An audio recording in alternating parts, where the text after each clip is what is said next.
Bueno, muy buenas tardes, presidente. Gracias por atendernos, recibirnos en la Quinta de Olivos. Y la idea era un poco ver su visión de estos 4 años, una nota de balance y un poco también lo que se viene para usted y un poco para el país también.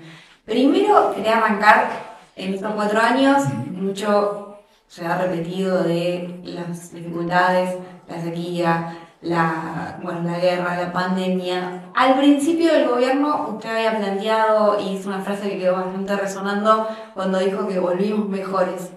De alguna manera, más allá de esos problemas que se dieron en estos años, ¿cree que lo logró? Yo creo que sí, en alguna medida sí, y seguramente no estoy seguro que no logramos cubrir todas las expectativas de la sociedad argentina. Si lo hubiéramos logrado cubrir, otro hubiera sido el resultado electoral. Pero lo que yo estoy seguro es que nosotros aprendimos de cosas que pasaron en el pasado y no las repetimos. Y que son cosas que por ahí no se valoran adecuadamente, pero que son muy importantes. Por ejemplo, nosotros fuimos un gobierno que más allá de lo que se diga, no interferimos nunca en la acción de la justicia. Sacamos a los espías de los tribunales. Fuimos un gobierno que nunca persiguió a nadie. Nunca levantó el teléfono para parar una nota en un medio. Nunca presionó a ningún periodista. Fuimos un gobierno que dio absoluta libertad a todo el mundo. Libertad de expresión en la prensa y libertad de manifestación en todos lados. Somos un gobierno que se retira del gobierno sin una denuncia de violencia institucional. Somos un gobierno que realmente le ha prestado mucha atención a lo institucional. Y aunque ha sido muy crítico, personalmente he sido muy crítico yo, de cómo la justicia trabaja en Argentina, la verdad es que trabajaron con total libertad. Y muchas veces cuando escucho a los opositores hablar de la corrupción nuestra, también digo que fue en nuestro gobierno donde esos hechos de corrupción con los que la oposición se llena la boca fueron juzgados y sentenciados. ¿Cuál fue la intromisión nuestra? Gobierno fue mejor en esos términos que el de Cristina. No. Yo digo que además fuimos el gobierno que más obra pública hizo en la historia de la Argentina, en la historia democrática de la Argentina, y no hemos tenido ningún cuestionamiento de transparencia sobre el modo en que lo hicimos. O sea, hicimos 7.000 obras, de las cuales terminamos 4.000. Hay 3.000 que todavía están en ejecución. Hicimos 141.000 casas y hay 96.000 en ejecución y nunca hemos tenido un cuestionamiento sobre el modo en que se trabajó. Y ese no era un problema de Cristina Kirchner, era un problema histórico de la Argentina, la cartelización de la obra pública, histórico de la Argentina. A mí me parece que todos esos datos son datos que definitivamente dicen o nos hacen pensar que dimos un paso adelante. Dimos un paso adelante. No me quiero calificar si fuimos mejores o peores, pero con esas cosas terminamos, definitivamente terminamos. Y me parece que eso es mejor para la República, es mejor para el país, es mejor para la democracia. Hay cuestiones en la gestión que también creo que fuimos altamente eficaces. La forma en que nosotros tuvimos que encarar la pandemia, más allá de lo que todo el mundo plantea, o todo el mundo no, algunos plantean, la verdad es que tuvo una eficacia singular. Nosotros estábamos sin Ministerio de Salud, en la Argentina había vuelto el sarampión como enfermedad, que era una enfermedad erradicada, encontramos cientos de miles de vacunas contra el sarampión vencidas en la aduana, estábamos con hospitales sin terminar, tuvimos que terminar hospitales, construir hospitales y construimos además 40 hospitales modulares para que pudiera haber más de 4.000 camas de terapia intensiva para atender en Argentina toda la pandemia. ¿Siente que eso no se valora? Yo creo que la pandemia, hay un detalle más que me permito destacar. En la Argentina se contagiaron de COVID-19 alrededor de 11 millones de personas. Murieron 130.000. Quiere decir que 10.870.000 personas fueron salvadas por la salud pública. Y eso no se pondera. Yo tengo la impresión, tengo la certeza de que la pandemia fue una tragedia de la humanidad. 15 millones de personas murieron, casi la mitad de las personas que murieron en la Segunda Guerra Mundial. Fue una tragedia enorme. Y como toda tragedia, el ser humano trata de borrarla para poder seguir adelante, porque si no, es muy difícil. Para favorecer su resiliencia, lo mejor es olvidar el momento negro y seguir adelante. Y creo que es eso lo que la humanidad hace, y en el hacer o lo olvida. Pero la verdad es que fue un tiempo muy duro y allí demostramos una eficacia realmente grande. Cuando llegó la hora de vacunar, empezamos a vacunar con los países del primer mundo, del mundo central. El 20 de diciembre del año 2020 estábamos vacunando. Hicimos el plan de vacunación más grande de la historia. Dimos más de 130 millones de dosis. Yo creo que todo eso nos muestra como eficientes o como mejores, si querés. Pero no, a mí no me gusta hacer comparaciones. Digo datos duros. Yo siempre he sido enemigo de los relatos, de la construcción de relatos, y me gusta dar datos. Estos son datos duros, puros y estrictos. Me parece que esas cosas en algún momento deberán ser ponderadas. Quería llevarlo a la parte política de ese momento. Usted recuerda que cuando comenzó la pandemia, usted logró tener de los índices más altos que recordamos de aprobación. No sé si lo recuerda. Sí. Y además había tenido una conexión muy fuerte con la oposición, en ese momento con la Reta. ¿Qué pasó?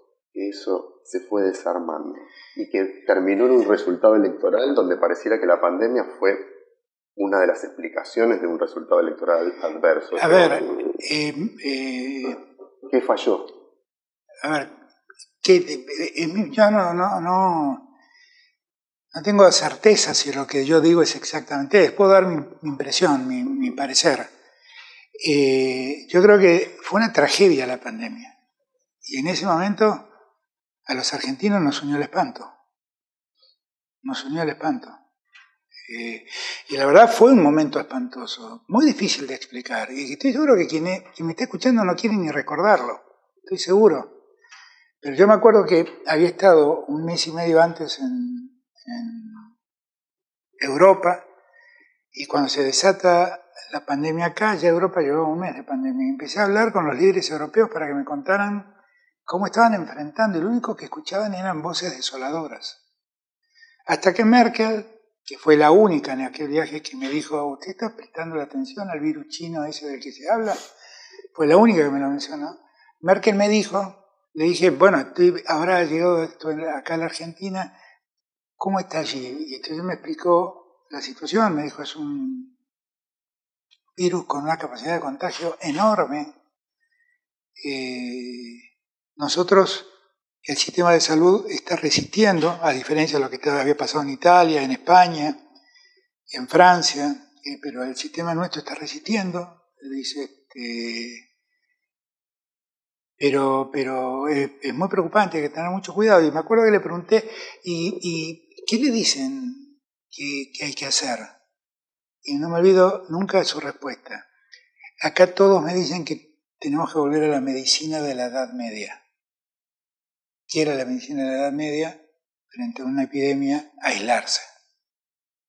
Y hablé con Tedros, que es el director de la Organización Mundial de la Salud, y me dijo exactamente lo mismo.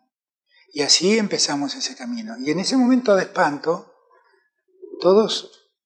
fue muy fácil trabajar, porque como diría Borges, nos une el espanto, ¿no? En ese momento de espanto. Después empezaron a aparecer esos datos de aprobación, qué sé yo, y entonces la cuestión empezó a politizarse. Y repentinamente empezamos una pugna entre los que decían que éramos la infectadura y que estábamos quitándole libertades a la gente, y ahí empezó a aprender a asomar, no sé si aprender, empezó a asomar el discurso libertario que decía que hay un Estado que nos obliga a estar encerrados, y bueno, y a su vez en la oposición también apareció un mensaje parecido. Y yo creo que Horacio Rodríguez Larreta tuvo presiones claras en su espacio para tomar distancia del gobierno. Y el momento más claro de distanciamiento es el momento de los colegios, donde él insistía que había que reabrir las escuelas, y el problema que yo tenía no era que quería mantener las escuelas cerradas, sino que la Organización Mundial de la Salud no recomendaba abrir los colegios porque decían que los chicos eran vectores de contagio. Los chicos no se contagiaban, pero llevaban el virus a sus casas. La Corte Suprema falló, se reabrieron las clases, y ahí ustedes, si miran, pueden ver que hay un pico de rebote por esa decisión. Entonces, me da la impresión que eso se fue rompiendo, resquebrajando por razones políticas, porque la conveniencia política no recomendaba que siguiéramos con esta lógica de unidad y con esta lógica de enfrentar el problema todos juntos, porque eso podía convertirse en la creación de una fuerza más poderosa, y bueno, terminó. Bueno, ya que estamos revisando lo que pudo ser, a la luz del resultado electoral adverso, ¿no hubiera sido mejor, como se dice, morir con las botas puestas y quizá que sea usted el candidato presidencial, o incluso Guado de Pedro, que era el que duró como candidato hasta las últimas horas previas a la inscripción formal? Pero Sergio también era alguien de nuestra fuerza. No, yo no lo... La realidad es que francamente yo descreo de las reelecciones, eso lo he dicho siempre, no es de ahora, descreo. Creo que lo mejor es buscar procesos de renovación y la aparición de nuevas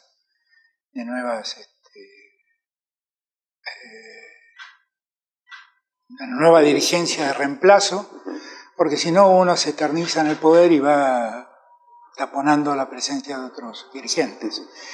Pero la realidad es que habían muchos que me pedían que yo fuera candidato, pero yo observaba que mi posible candidatura lo que podía generar era una ruptura del espacio, porque había una parte del espacio que estaba muy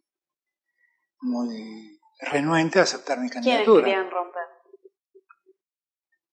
La verdad que no tengo ganas de revivir esa discusión, porque no tiene sentido, pero estaba claro que había un espacio que era muy renuente a aceptar mi reelección. El kirchnerismo. Y la verdad es que a mí no me interesaba de verdad romper el espacio.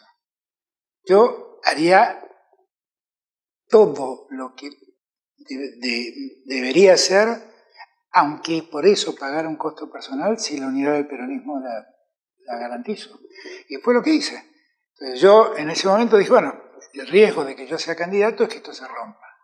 Y que esto se rompa puede conducirnos a la derrota. Lo mejor es que entonces me corra y abra paso a que otros que quieran ser candidatos asumen. Apareció Guado, apareció Grabois, apareció Scioli, se hablaba de Uñac, se hablaba de Capitanich. Bueno, que sea el que quiera. Vayan y compitan. Lo que yo pedía era unas primarias. ¿Y una interna hubiera sido mejor? Yo creo que una interna sí hubiera sido mejor. Definitivamente hubiera movilizado mucho más a nuestra gente. Pero lo que no quiero dejar pasar por alto es que Sergio es parte de este espacio. Y no es que nos cambiamos de voto. Sergio es parte de nuestro espacio. Desde el primer día. Pero fue un poco desprolija la decisión, porque cambió a último momento. Hubo como una especie de anuncio oficial de que iba a ser Guado de Pedro, hubo afiches. No, hubo una. Oficial nada. O sea, Guado hizo su campaña con Juan Mansur, ponía Juan 23, o Juan Grabois ponía Juan 23, y cada uno hizo lo que debía hacer, y está bien, es parte de lo legítimo, pero no, oficial no había nada. Eso estaba claro. Y yo creo que sí, que unas PASO hubieran por ahí dado más fuerza, más fortaleza al espacio, pero también creo que Sergio fue un muy buen candidato y que hizo un enorme esfuerzo, hizo una gran elección, pero no alcanzó. Pero ¿y ahí tiene incidencia el tema económico, inflación? Seguramente, ¿no? Yo creo que uno tiene que preguntarse por qué perdimos, ¿no? Y no podemos pensar que perdimos porque la gente está equivocada. Perdimos porque evidentemente el problema inflacionario se profundizó con la falta de dólares, porque en este país, si faltan los dólares, los dólares se encarecen, y si el dólar cada vez está más caro, todo eso lo trasladan a precios, aunque no tenga nada que ver en la producción de ese bien que se vende.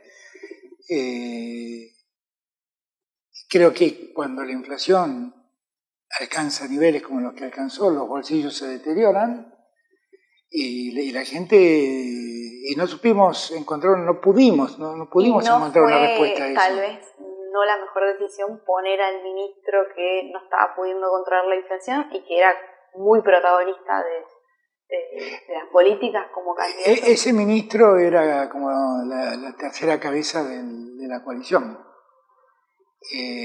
Cristina y yo ya habíamos sido presidentes, era razonable que pudiera hacerlo. Y la verdad que tuvo mucho coraje, porque sabía que partía con esa debilidad. Y la verdad que hizo un enorme esfuerzo. Y yo no lo voy de ningún modo voy a criticarlo ahora, ¿no? Hizo un enorme esfuerzo y yo lo valoro. ¿Y cómo queda la relación con Massa, suya? No, perfecto. Estuvo desayunando ayer conmigo, hablamos todo el día de ayer, hablamos hoy a la mañana. No, yo tengo una relación de muchos años con él. ¿Y cree que su carrera política termina con esto? No, de ninguna manera. Sergio tiene 50 años que va a terminar. Y vuelvo a repetir, hizo una gran elección, se mostró como un gran candidato, pero está claro que ahí hubo algo que no supimos sintonizar con la sociedad y que debemos revisar. Por eso yo planteo esta necesidad de hacer un debate interno para definir claramente qué somos. Porque para muchos es confuso. Vos pensás que nos sacamos las botas cuando Massa fue candidato. Y bueno, es parte de esa confusión. ¿Qué somos? Entonces, yo creo que eso hay que resolverlo, y eso hay que resolverlo a través de un gran debate. ¿Y esa discusión la va a dar como presidente del PJ? ¿O qué va a hacer con eso? Yo soy un hombre de la política, toda mi vida hice política y yo seguiré haciendo política toda la vida. No sé si seré candidato de vuelta, porque ya después cuando alcanzó la presidencia, yo no vivo de la política, yo soy un abogado, tiene su estudio, 10 años estuve sin tener un cargo público y estoy pensando en otras cosas hoy en día, entre otras cosas también cómo vivir, ¿no? Claro. Pero de decir que uno se va de la política, uno nunca se va de la política, porque yo milito desde que tengo 14 años, es imposible irse de la política. ¿Pero de la presidencia del PJ? Bueno, tenemos que elegir presidente creo que a mediados de año, y yo lo que creo es que sería buenísimo sostener la institucionalidad interna y promover una elección interna de verdad dentro del PJ, no un acuerdo entre dirigentes, porque uno de los problemas que tiene el PJ es que es una confederación de partidos locales o vecinalistas. Sí. Y eso no funciona así, porque eso lo que hace es que el PJ pierda el proyecto de país. Entonces, por ejemplo, cada gobernador adelanta su elección para hacer su elección y desprenderse de lo nacional. Claro. Y eso no me parece que es un buen método. Y los que creemos que la Argentina tiene que ir hacia un rumbo, tenemos que estar juntos. Y en todo caso, discutir con otros que por ahí piensan que la Argentina tiene que, o por ahí ir al mismo rumbo por otro camino. Pero tenemos que discutirlo, tenemos que debatirlo. Lo que no puede seguir pasando es que sigamos con la idea de vamos a juntarnos un grupo de dirigentes y resolvamos quién es el presidente del PJ. No, eso no funciona. ¿Y por qué le cuesta al PJ hacer eso?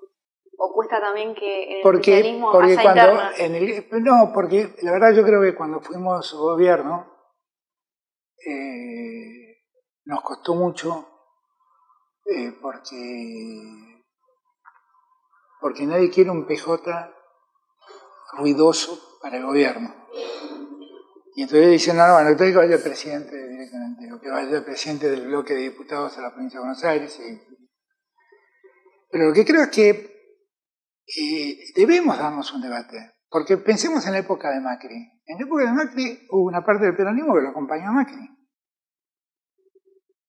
Y la verdad es que, bueno, no sé si habrá alguna parte del peronismo que lo acompañe a Milei, pero la verdad es como complicado pensar que un peronista pueda acompañar a Milei, porque son como miradas definitivamente antagónicas, miradas de país, proyectos de país, conceptos.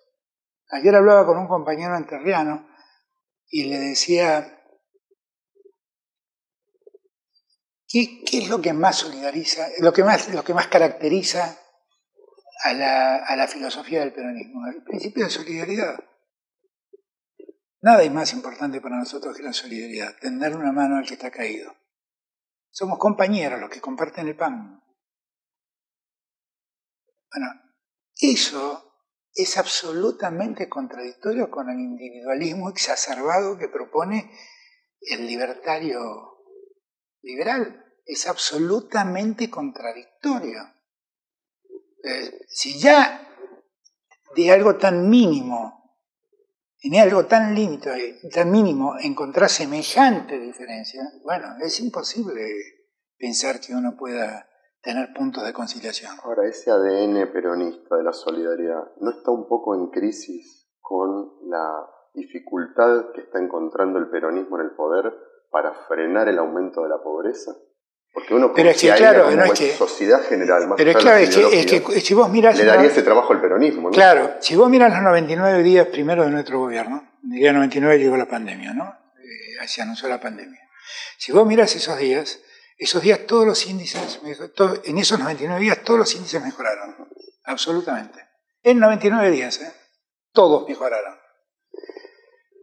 Después, claro, te cae la pandemia en un país con una deuda donde la deuda en dólares era el 77% del Producto Bruto. Teníamos que pagar en el año 2021 y 2022 $38.000 millones, solamente al Fondo Monetario. Nos caían los vencimientos de $100.000 millones de deuda privada. No teníamos nada de crédito. Y aún así hicimos el ATP y protegimos toda el empleo registrado. Y aún así hicimos el IFE y fuimos hasta los sectores más humildes. Pusimos la tarjeta alimentar y ayudamos a las madres con hijos. Sostuvimos la asignación universal por hijo. Cuando vos miras la inversión en desarrollo social desde el año 2000 hasta el año medio vicinal 2020, era aproximadamente el 0,1% desde mirando que fue mi gobierno promedio fue 1,1%. 3 veces más. 3 veces más. Y la verdad es que yo me preocupé mucho por esos sectores. Y cada diciembre me anunciaban un saqueo. Y terminé mi mandato sin ningún saqueo. Y no es que tenía a los gendarmes en la calle reprimiéndolos, era que me ocupé que a cada uno les llegara el auxilio que necesitaban. Y en eso también ayudaron muchos. Ayudaron gobernadores, ayudaron municipios, ayudaron muchos. Entonces, me parece a mí que, claro, después el problema se potencia con la inflación. Y claro, como la pobreza se mide en función del dinero que ingresa, y bueno, en esos términos la pobreza se potencia. Usted expresó algunas dudas sobre la medición de la pobreza. Absolutamente. Hace poco. Sí, yo las tengo. Creo que está mal medida la pobreza, pero tampoco ¿Cree que hay menos? Bueno, es que si hubiera semejante cantidad de pobreza, nosotros tenemos un 40% de pobreza, la Argentina estaría estallada. Y yo lo que no puedo entender es cómo se concilia que haya un 40% de pobreza y al mismo tiempo llevemos 37 meses consecutivos de creación de empleo registrado, tengamos constatados que 1.300.000 puestos de trabajo fueron creados en nuestro gobierno. El consumo lleva 30 meses consecutivos de crecimiento y no es consumo de los sectores altos. En los sectores bajos el consumo también es alto. Hay algo que no me está cerrando. Y como la pobreza finalmente se mide a través de la encuesta permanente de hogares, es una encuesta. Y lo que yo me temo es que la gente, como pasa en las encuestas políticas, que la gente no diga toda la verdad cuando el encuestador pregunta. Porque si el encuestador le pregunta a una persona que tiene una familia, ¿qué ingreso tiene? Y dice, tengo un plan. De ahí en más empieza a mentir porque tiene miedo que se lo quiten el plan. Entonces, si además del plan tiene una changa, la niega. Si además del plan tiene un trabajo en negro, lo niega. Si además del plan que él tiene, su mujer cobra la UH y la tarjeta alimentar, lo niega, porque tiene miedo que se lo saquen. Entonces el cálculo empieza a ser muy impreciso. Lo hablé muchas veces con Marco Labaña. Y él alguna razón da a lo que digo, porque nosotros medimos la pobreza solamente por una encuesta. Por una encuesta. En un tiempo en las encuestas además han demostrado su falibilidad, ¿no? Lo que pasa es que con el crecimiento de la informalidad de la economía quizás es muy difícil medirlo de otra manera. Es que ¿no? también hay que tener presente que una de las cosas que tenemos que revisar es cómo desmontar el tema de los planes. Nosotros lo intentamos, Lo intentamos de un modo concreto. Le dijimos a las empresas, mire, si usted toma a este señor que tiene un plan y le da un trabajo, bueno, nosotros al señor le vamos a seguir pagando el plan durante un año. Y usted pague la diferencia del sueldo entre el plan y el sueldo que el señor debería cobrar. Y las experiencias fracasaron porque la gente prefiere quedarse con la seguridad del plan antes que con la incertidumbre del trabajo. Ahora, el sistema ese hay que revisarlo, porque no es que la gente no trabaja, trabaja, pero no trabaja en blanco. Y no quiere trabajar en blanco. Y hay muchos trabajadores que igual son pobres. Muchos trabajadores no registrados que son pobres. No, sí. que tienen un trabajo registrado, pero que no. Yo, bueno, en ese punto tengo muchas dudas, porque si hay algo que no pasó en nuestro gobierno es que jamás cerramos las paritarias. Jamás. Todas las paritarias funcionaron. Todas, absolutamente todas funcionaron. Y todas estuvieron abiertas permanentemente. Y si la inflación crecía, se sentaban a discutir y los salarios crecían. Pero cada vez que me dicen a mí, hay empleos registrados que están por debajo de la línea de pobreza, digo, bueno, me cuesta entenderlo, porque entonces quiere decir que hubo un sindicalista que no cuidó eso. Me cuesta creerlo. Y cada vez que pregunto, ¿cuál es el sector que está por debajo de la línea de pobreza? Nadie me lo sabe decir. Pero todos lo repiten. Yo tampoco estoy diciendo que no, porque no tengo certeza. Pero me da la impresión que es muy difícil que haya algún trabajador registrado que cobre por debajo de la línea de pobreza, porque todas las paritarias están abiertas. Y estuvieron abiertas siempre. Siempre. En los 4 años nunca cerré las paritarias. Y en los 4 años jamás le puse un límite a las paritarias. Jamás dije, no pueden pedir más de tanto por ciento. Jamás. Por eso me cuesta creer eso. Ahora, es curioso el tema de los planes porque hay como una coincidencia ahí, parece que ahí no hay grieta, porque tanto del lado liberal, digamos, de la oferta, ¿no? Macri, ahora Milei, no dicen de sacar los planes. Macri, de hecho, creo que los aumentó. Sí. Milei tampoco dice que no va a sacar los planes. Y de los dos lados, también recuerdo críticas de Cristina al sistema de planes, usted también lo está planteando.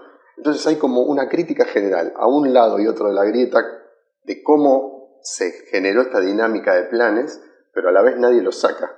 ¿Cómo se explica esa situación en la que está la Argentina? Es que yo tengo la impresión que estos planes aparecieron en momentos críticos Y aunque tenían contraprestaciones, las contraprestaciones eran vulneradas una y otra vez. Esa es la realidad. Cuando llegó el gobierno de Macri, creo yo, para callar la protesta social, lo que hizo fue aumentar el número de planes. Y así los llevó alrededor de 800.000 planes. Y nosotros en la pandemia ese número 200.000, una cosa. Cuando llegó primero Juanchi Zabaleta y después Victoria Tolosa Paz, les dije hay que bajar el número de planes, hay que empezar a ver, a hacer una mirada fina para ver exactamente si estamos pagando planes a todo lo que corresponde y demás. Y de hecho bajamos 130.000 planes, que es casi un 8% de los planes que teníamos.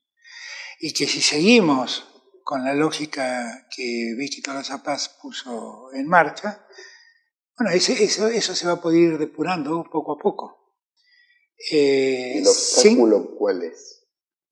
No, yo creo que el obstáculo en gran medida pasa por algunas organizaciones sociales, algunas, no me gusta generalizar, que han hecho de esto una mecánica de financiamiento de sus propias políticas.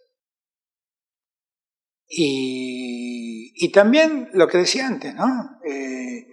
La conciencia de que recibe el plan, que tiene la certeza de que ese plan lo va a tener sine die mientras viva, y eso determina un gran desaliento a buscar un trabajo en blanco, ¿no? Un trabajo registrado.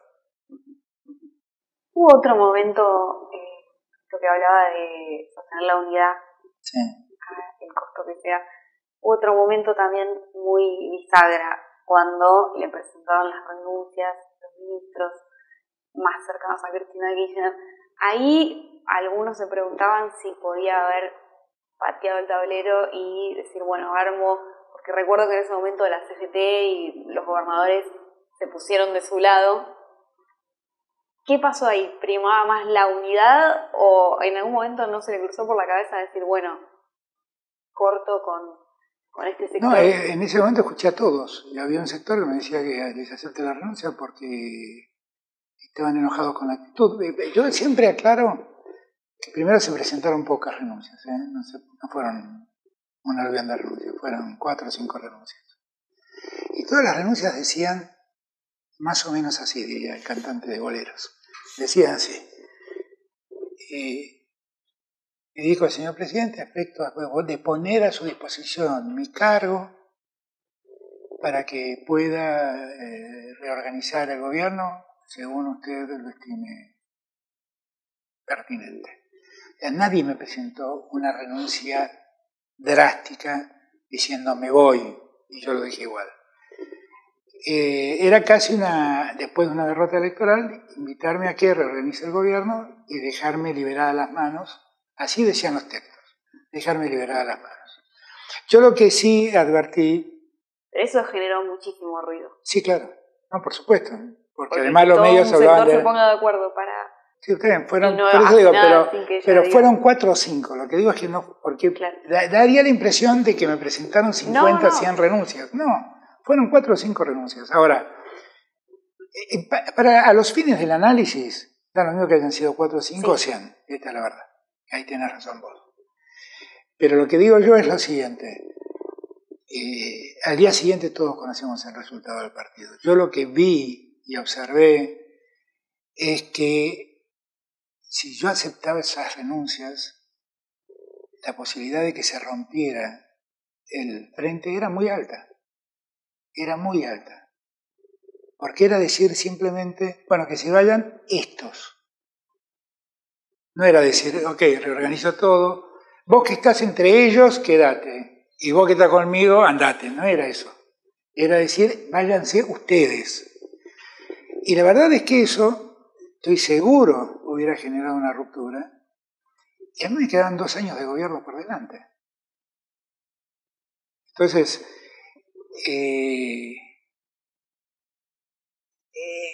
a mí me encanta la valentía de los que dicen animémonos y vayan. Porque al final de cuentas, todos me pedían que hiciera esto, pero yo nunca vi a ninguno de ellos enfrentar una mirada de Cristina como yo enfrenté la mirada de Cristina. Entonces, Yo la verdad lo que prioricé ahí fue la unidad del espacio. Pero Y lo haría 1000 veces más. Pero la relación nunca se terminó de recomponer. Pero eso en no los es 2 años importante. siguientes. Pero eso no es importante. La verdad eso no es importante. No es importante porque sería grave si yo hubiera dicho que, bueno, yo a partir de ese momento nunca más tuve el acompañamiento de mi bloque y eso no pasó. ¿Pero se sintió en estos 4 años acompañado por Cristina? No, sentí que Cristina tiene una mirada distinta a la mía y a mí eso no me interesa y me parece válido, me parece legítimo, me parece posible. Creo que en algunas cosas pudo haber tenido razón, en otras cosas no. ¿Qué sé yo? Creo que además tiene una modo de hacer política que a mí no me gusta, que tiene que ver con esa forma personalista de hacer política. Pero bueno, yo la respeto, es una mujer que ha sido 2 veces presidenta de la Argentina, una vez vicepresidenta. Cristina, le guste o no le guste cualquiera, tiene un lugar en la historia de Argentina, punto. ¿Y va a seguir teniendo un rol importante en la política o cómo? Bueno, eso no lo define ni ella ni yo, eso lo define también la gente. Y ella sabrá, que yo no sé, yo no sé cómo ella encarará el futuro. ¿Y la relación volvieron a hablar o...? No, yo no voy En algún momento siempre se contaba cuánto hace que no hablaban. Es que era muy loco, porque los medios lo que me decían, que hablaba, era un títere, y cuando no hablaba, qué dramático, ¿cómo es que no habla? Esto lo vi durante 4 años, ¿no? Ese lugar en el que me pusieron, donde Cristina me manejaba, me torturaron durante años con ese tema. Después resultó que descubrieron que yo tenía miradas diferentes y tomaba distancia de Cristina. ¡Qué barbaridad institucional! No se habla con la vicepresidenta. Me volví a encontrar con Cristina. ¡Qué desastre! La escucha a Cristina. Así fueron estos 4 años en los medios argentinos. Y ese foco... Por eso, perdón, con esto termino, por eso creo que hay que quitarle importancia al tema. Porque el tema quedó metido en la cabeza del lector, del televidente, del oyente, de un modo que no fue tan traumático. Pero ¿cuántas veces uno, con un compañero de trabajo, deja de hablarse y sigue trabajando cada uno en lo suyo, sí, sin chocarse? Ahora no había... Pero para el foco en la relación, no se pudo prever en el inicio de la gestión que se iba a hacer así, teniendo en cuenta que ella yo en su momento lo hablé, creí que había quedado claro, pero no quedó claro. Pero no importa, eso ya está, es historia, no importa. Hablando de esta conversación que se debe, más allá de Cristina, el peronismo, surgió su nombre como expresidente, como presidente del PJ, surgió el nombre de Massa. ¿Y qué pasa con el rol de Kicillof? Porque no hay una especie de rol natural de jefe de la oposición por el lugar que le va a tocar a Kicillof, porque Kicillof va a ser una especie de Larreta del próximo periodo. O sea, va a quedar Milei con la Nación y del otro lado la provincia de Buenos Aires, con el peso que tiene en el peronismo la provincia de Buenos Aires, y Kicillof, bueno, teniendo que surfear esa nueva economía que va a plantear Milei, que probablemente va a ser hostil a una política. Yo lo que tengo seguro es que en la historia de la democracia, la provincia de Buenos Aires nunca recibió de la Nación la cantidad de recursos que el gobierno nacional le asignó a la provincia de Buenos Aires. Eso es un mérito del gobierno nacional. El mérito de Axel es que los administró bien, que además fue muy honrado, muy honesto en la forma de trabajar, muy transparente, y que yo, a mi juicio, es un hombre criterioso, más allá de que no comparto algunas miradas que tiene sobre la economía.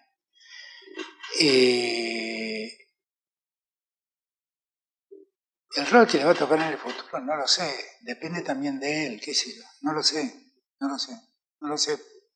francamente no lo sé. Depende de él, pero yo creo que hay muchas posibilidades de que en el futuro, hay mucha dirigencia que en el futuro tiene mucho para dar.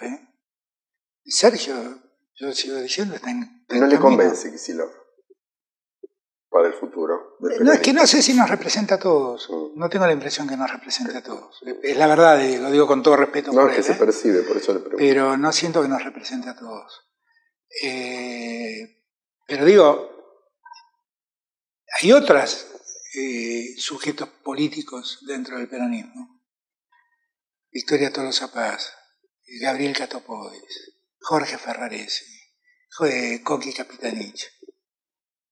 Son tipos que tienen un futuro impresionante por delante, que tienen además una experiencia acumulada enorme, que tienen muchas cosas para mostrar, como logros. Entonces, ¿por qué encerrarnos a pensar en los nombres que circulan desde el año 2003? ¿No? ¿Por qué no pensar en otros nombres? Cambiar de música, como diría Kicillof. Sí, bueno, yo lo dije antes, ¿no? Yo lo dije 2 años antes, que me parecía que cuando cumplamos 20 años en el escenario político argentino, con motivo de conmemorar los 20 años de la llegada de Néstor al gobierno, nosotros teníamos que replantearnos muchas cosas para volver a sintonizar con la gente. Fue muy criticado. Eso se parece mucho a eso de lograr una mejor armonía para que la gente nos escuche con otra música. Pero yo no sé qué es la otra música de la que habla Axel, no tengo la menor idea. La mía es mucha más democracia interna, cero de personalismo y un gran debate dentro del peronismo, que nos dé la identidad que hoy es confusa. ¿Y presidente va a estar en la transición con Milei en el acto? ¿Le va a poner la banda? Y es lo que corresponde. Es lo que corresponde. Uno no es demócrata según le gusten los resultados de las elecciones. Uno simplemente es demócrata. Y uno respeta las instituciones, no si la gente no le hubiera gustado. Respeta las instituciones. Y yo lo voy a hacer, es lo que corresponde. Y la última, ¿cómo le gustaría que lo recuerden como presidente? No, en verdad lo que me gustaría que recuerden un gobierno que de verdad soportó los 4 peores años de la humanidad en este siglo. Que soportó la pandemia, la guerra, la mayor sequía de los últimos 100 años, en un país con una deuda impresionante y que heredamos, porque esto nunca lo olvidemos, con un 54% de inflación. Porque no es que nosotros tenemos la inflación en cero. 54% de inflación y esa deuda. Eso fue lo que nos pasó. Quisiera que sepan todos que tanto yo como los ministros que me acompañaron y ministras que me acompañaron trabajamos honesta y lealmente. Que seguramente nos habremos equivocado, pero nos equivocamos honestamente. Nunca nos equivocamos en perjuicio de los más débiles. Nunca. Y nunca nuestros errores favorecieron a los más poderosos. Nunca. Nunca. Pero seguramente los hemos cometido y por eso la gente no nos acompañó. Seguramente. Y quisiera que me recuerden como un hombre de la democracia que ha dado todo en este tiempo y solo se ha llevado el honor de ser el presidente de los argentinos. Muchas gracias. Gracias a ustedes. Gracias.